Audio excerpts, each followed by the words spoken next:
strike into the crowd. வணக்கம் நண்பர்களே, welcome to my channel CCF உங்கள் cricket with mister cocktail furious. இப்போ நம்ம டிஸ்கஸ் பண்ண போற டாபிக் ICC 2025 சாம்பியன்ஸ் ட்ராஃபி. பாகிஸ்தானோட ஸ்குவாட தான் நம்ம இந்த வீடியோல டீடைல்டா டிஸ்கஸ் பண்ண போறோம். ஸோ பாகிஸ்தானோட ஸ்ட்ரென்த் என்ன, பாகிஸ்தானோட வீக்னஸ் என்ன, ஆஸ் வெல் அஸ் பாகிஸ்தானோட ப்ராபபிள் பிளேயிங் 11 என்னவா இருக்க போகுது, இதுதான் வந்து பாத்தீங்கன்னா இந்த வீடியோல நான் எக்ஸ்பிளைன் பண்ண போறேன். ஸோ பாகிஸ்தான் கிரிக்கெட்னு எடுத்துக்கிட்டீங்கனாலே அன்பிரடிக்டபிலிட்டி ரொம்ப ஜாஸ்திங்க. புரியுதா உங்களுக்கு? அவங்க எப்போ வின் பண்ணுவாங்க, எப்போ தோப்பாங்கன்னே தெரியாது. காலகாலமா பாகிஸ்தான் கிரிக்கெட் அப்படிதான் இருந்திருக்கு. அதனாலதான் நான் சொல்லுவேன், பாகிஸ்தானை அண்டர் எஸ்டிமேட் நம்ம பண்ணவே கூடாது. பிகாஸ் நல்லா ஞாபகம் வச்சுக்கோங்க, அவங்க ரீசெண்ட் டைம்ஸ் அதுவும் சாம்பியன்ஸ் ட்ராஃபில அவங்களோட ரெக்கார்ட் எடுத்து பாத்தீங்கன்னா ரொம்பவே நல்லா பண்ணிருக்காங்க. அவங்க தான் டிஃபெண்டிங் சாம்பியன்ஸும். 2017 இந்தியாவோட ஃபைனல் அவங்க வின் பண்ணாங்க. அதை நம்ம மறக்கவே முடியாது. எஸ்பெஷலி பர்சனலா நான் அந்த மேட்சை பார்த்து ரொம்ப அஃபெக்ட் ஆயிருக்கேன். ஸோ அந்த அளவுக்கு இருந்தது பாகிஸ்தானோட போலிங் பெர்ஃபார்மன்ஸ் அந்த மேட்ச்ல. ஸோ அதனால பாகிஸ்தான் வந்து ஒரு ஒன்றனா டீம்னு சொல்லி நம்ம என்னைக்குமே சொல்லக்கூடாது. அண்ட் இன்னொரு விஷயம் என்னன்னு பாத்தீங்கன்னா, இந்த ட்ரை சீரீஸ்ல அவங்க இன்டிஃபரெண்டா விளையாடி இருக்கலாம். அதை வச்சு நிறைய பேர் ஜட்ஜ் பண்றாங்க. ஆனா ரீசெண்டா தான் வந்து பாத்தீங்கன்னா அவங்க சவுத் ஆப்பிரிக்கால போய் ஆஸ் வெல் அஸ் ஆஸ்திரேலியால போய் ஒரு ODI சீரிஸ் வின் பண்ணிருக்காங்க. அங்க வேணா அவங்க செகண்ட் ஸ்ட்ரிங் டீம் வச்சு விளையாடட்டும், இல்ல தேர்ட் ஸ்ட்ரிங் டீம் வச்சு விளையாடட்டும், that is not a matter. சீனா கண்ட்ரியில போய் ODI சீரிஸ் வின் பண்றல. ஸோ அந்த ஒரு மேஜர் பாசிட்டிவ் வந்து பாத்தீங்கன்னா பாகிஸ்தான் கண்டிப்பா எடுத்துப்பாங்க. அதுல எந்த டவுட்டுமே கிடையாது. திருப்பியும் சொல்றேன் கைஸ், பாகிஸ்தானை ரொம்ப அண்டர் எஸ்டிமேட் பண்ணாதீங்க. ஏன்னா அவங்க ஹோம்ல விளையாடுறாங்க. ஆப்வியஸ்லி 50 ஓவர்ஸ்ல Pakistan are always better team compare to T20 இப்ப கரண்டா நான் பார்க்கும்போது. ஸோ அதனால லெட்ஸ் வெயிட் அண்ட் see எப்படி அவங்க பெர்ஃபார்மன்ஸ் இருக்க போகுது அப்படின்னு சொல்லிட்டு. ஸோ இப்போ வந்து முதல்ல அவங்களோட ஸ்குவாடை நம்ம டிஸ்கஸ் பண்ணுவோம், ஓகேங்களா? ஏன்னா ஸ்குவாடை டிஸ்கஸ் பண்ணாதான் அதுல இருந்து பிளேயிங் 11 என்ன எடுக்கலான்றதை நான் சொல்லுவேன். And at the same time அவங்களோட ஸ்ட்ரென்த்ஸ் என்ன, வீக்னஸ் என்னன்ற ஒரு விஷயத்தையும் நம்ம வந்து கிளியர் கட்டா டிஸ்கஸ் பண்ணலாம்.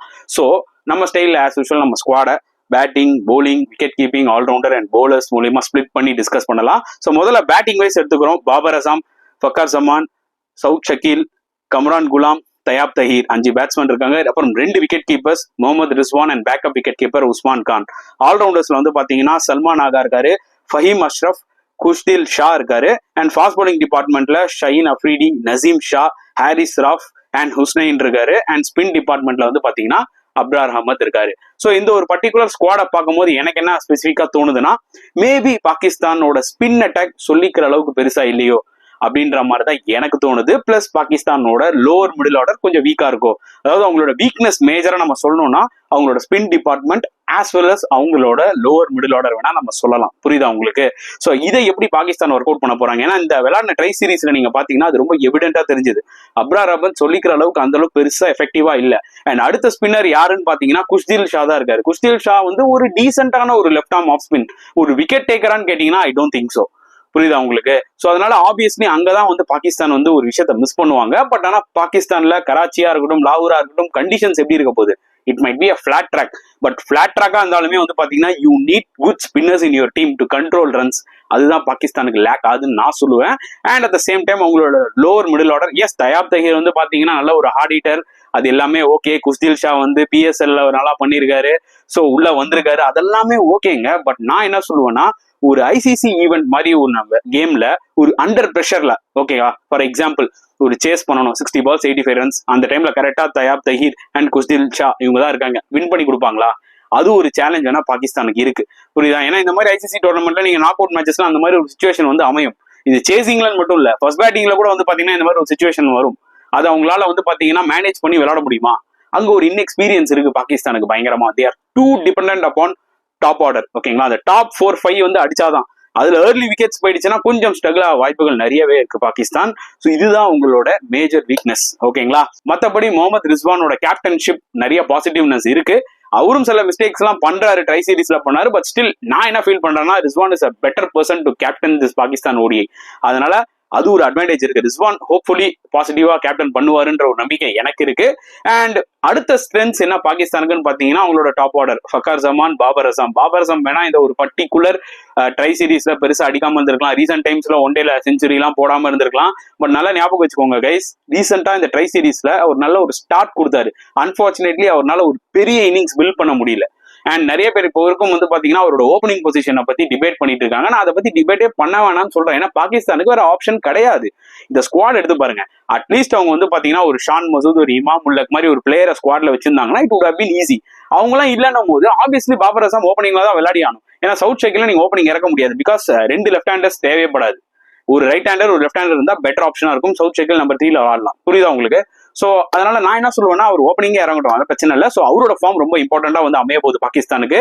ஸோ அவர் ஒரு பிளஸ், என்னதான் அவர் அவுட் ஆஃப் ஃபார்ம்ல இருந்தாலுமே பாபர் அசம் ஆன் இஸ் டே இந்த 50 overs game is very dangerous. அடுத்த ஒரு இம்பார்ட்டன்டான அடுத்த டேஞ்சரஸ் பேட்ஸ்மேன் ஃபக்கார் ஜமான், இவரும் ஆன் இஸ் டே சிங்கிள் ஹேண்டடா கேமை தூக்கிட்டு போவாரு. சாம்பியன்ஸ் ட்ராஃபி ஃபைனல்ல நம்ம பார்த்தோம் 2017ல, மறக்கவே முடியாது. ஸோ அவரும் வந்து பாத்தீங்கன்னா ஒரு மிகப்பெரிய பிளஸ் ஃபார் பாகிஸ்தான். அண்ட் ரிஸ்வானும் ஆகா சல்மானும் நல்ல ஃபார்ம்ல இருக்காங்க. ரீசெண்டா ஒரு 260 runs பார்ட்னர்ஷிப் போட்டு சவுத் ஆப்பிரிக்காவோட ஒரு ரெக்கார்ட் பிரேக்கிங் சேஸ் பண்ணாங்க ஆக்சுவலா இப்பதான் ரீசெண்டா. ஸோ அதனால அந்த ஒரு கான்ஃபிடன்ஸ் எடுத்துப்பாங்க. இந்த டாப் 5 தான் அவங்களோட மிகப்பெரிய பிளஸ். அண்ட் போலிங்ல எடுத்துக்கிட்டீங்கன்னா ஆப்வியஸ்லி அவங்களோட ஃபாஸ்ட் போலர்ஸ் தான் ஒரு மிகப்பெரிய வெப்பன். ஏன்னா ஸ்பின் டிபார்ட்மெண்ட் கொஞ்சம் வீக்கா இருக்கு. ஃபாஸ்ட் போலிங்ல எடுத்துக்கிட்டீங்கன்னா Shaheen Afridi, Naseem Shah as well as Haris Rauf அந்த ஒரு பேஸ் கொடுப்பாங்க. ஆஸ் வெல் அஸ் வந்து பாத்தீங்கன்னா அவங்களால பாலிங் கொஞ்சம் லைட்டா மூவ் பண்ண முடியும் பேஸோட. ஸோ அது ஒரு அட்வான்டேஜ் இருக்கு ஆக்சுவலா. அன்பார்ச்சுனேட்லி பாத்தீங்கன்னா அந்த போலர்ஸ் எல்லாம் ரீசென்ட் டைம்ல எதிர்பார்த்த அளவுக்கு போடுறது இல்லை. பட் ஸ்டில் ஒரு ஐசிசி சாம்பியன்ஸ் ட்ராஃபினும் போது அதுவும் அவங்க ஹோம்ல விளையாடுறாங்க. அதுவே ஒரு மிகப்பெரிய ஒரு ஸ்ட்ரென்த் தான் இருக்க போகுது பாகிஸ்தானுக்கு. ஒரு மிகப்பெரிய இன்ஸ்பிரேஷனா தான் விளையாட போறாங்க. ஸோ நான் என்ன ஃபீல் பண்றேன்னா பாகிஸ்தானோட ஸ்ட்ரென்த் வந்து பாத்தீங்கன்னா அவங்களோட top 4-5 batsman as well as அவங்களோட ஃபாஸ்ட் போலர்ஸ். அவங்களோட வீக்னஸ் ஆப்வியஸ்லி அவங்களோட spin department and lower middle order batting. So இதுதான் என்னோட ஒரு அசம்ஷன். அண்ட் இப்போ பாகிஸ்தானோட பிளேயிங் 11 என்னவா இருக்கும்? ஸோ என்னோட ஒரு ப்ராபபிள் 11 நான் சொல்றேன். இந்த ட்ரை சீரீஸ்லாம் நான் பார்த்துருக்கேன். ஸோ எது பாகிஸ்தானுக்கு பர்ஃபெக்டா செட் ஆகும்ன்றத நான் சொல்லிடுறேன். ஸோ பாகிஸ்தானோட 11 எடுத்துக்கிட்டீங்கன்னா ஓப்பனிங்ல ஃபக்கார் ஜமான் அண்ட் பாபர் அசாம், இதுதான் பெர்ஃபெக்டா இருக்கும். பாபர் அசாமா அவங்க ட்ரஸ்ட் பண்ணி தான் இறங்குவாங்க, நோ ஆப்ஷன். நம்பர் 3ல சவுத் ஷக்கீல் வேணா 2 மேட்ச் அடிக்காம இருக்கலாங்க, ஆனா நல்ல ஒரு டேலண்டட் பிளேயர். நம்பர் 4ல கேப்டன் முகமது ரிஸ்வான், நம்பர் 5ல சல்மான் நாகா, 2 crucial middle order players.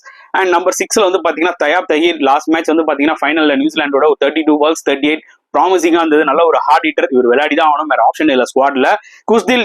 Khushdil Shah ஏன் விளையாடணும்னு கேட்டீங்கன்னா கண்டிப்பா வந்து அவரோட லோவர் ஆர்டர் அந்த ஹிட்டிங் கேப்பபிலிட்டியா இருக்கட்டும், பிளஸ் அவர் கொஞ்சம் ஆஃப் ஸ்பின்னும் போடுவார், லெஃப்ட் ஆர்ம் ஆஃப் ஸ்பின், அந்த ஒரு வெரைட்டி வேணும் ஆக்சுவலா பாகிஸ்தானுக்கு. ஸோ அவரை கண்டிப்பா வந்து பாத்தீங்கன்னா நம்பர் 7ல விளையாடிதான் ஆகணும். அண்ட் நம்பர் 8ல ஷஹீன் அஃப்ரிடி வந்துருவாரு. நம்பர் 9ல ஹாரிஸ் ராஃப், நம்பர் 10ல நசீம் ஷா அண்ட் நம்பர் 11ல அப்ரார் அஹமத்.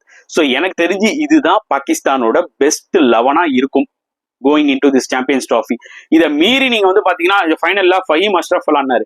ஃபஹீம் அஷ்ரஃப் எந்த அளவுக்கு ஒரு பேலன்ஸ் கொடுப்பாருன்னு தெரியல. ஏன்னா ஹாரிஸ் ராஃபோட இன்ஜுரி ஸ்டேட்டஸ் என்னன்னு எனக்கு தெரியாது.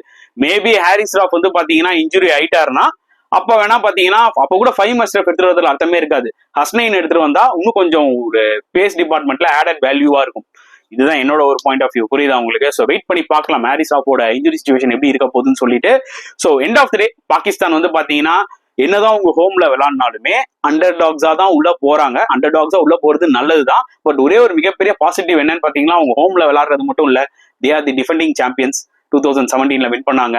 ஸோ கண்டிப்பா அந்த ஒரு பாசிட்டிவிட்டியை எடுத்துட்டு கண்டிப்பா போவாங்க. So we can expect anything from Pakistan. அதான் நான் திருப்பி ஸ்டார்டிங்ல சொன்ன மாதிரி they are so unpredictable. அவங்கள மொத்தமா பொட்டலான்னு சொல்லிட முடியாது, மொத்தமா வந்து வேற லெவல் டீம்னு சொல்ல முடியாது. நீங்க எதிர்பார்க்காததை கண்டிப்பா அவங்க வந்து செய்வாங்க. இதுதான் என்னோட ஒரு பாயிண்ட் ஆஃப் வியூ. ஸோ இந்த ஒரு பாகிஸ்தான் ஸ்குவாடை பத்தி நீங்க என்ன ஃபீல் பண்றீங்க? என்னோட ப்ராபபிள் 11 பத்தியும் நீங்க வந்து டிஸ்கஸ் பண்ணலாம் கமெண்ட் செக்ஷன்ல தாராளமா. ஸோ கருத்துக்களை மறக்காமல் மறுபடியும் சொல்றேன், கமெண்ட் செக்ஷன்ல போட்டுருங்க. இந்த வீடியோ பிடிச்சிருந்தா லைக் பண்ணுங்க, ஷேர் பண்ணுங்க, முடிஞ்சா சப்ஸ்கிரைப் பண்ணுங்க. ஸோ நெக்ஸ்ட் வீடியோல பார்க்கலாம் ஃப்ரெண்ட்ஸ். அன்டில் தென் பாய்.